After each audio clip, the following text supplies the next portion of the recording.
ధ్వజస్తంభం అంటే అది లేపుతా ఉంటే ఇది ముందుకు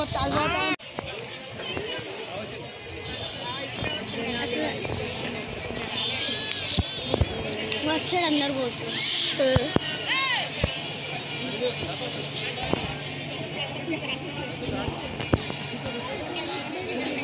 అందరినీ దింపుతున్నా చాలా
అంత శక్తి వెనకట ఎవరైనా సరే కార్యక్రమాలు చేసినప్పుడు ఆ జప శక్తి ఆ మంత్ర శక్తి కూడా దాంట్లో ఉంది కాబట్టి ఇన్ని సంవత్సరాలు కూడా ఆ భగవంతుడు దేవాలయాన్ని కాపాడుకుంటూ వచ్చాడు.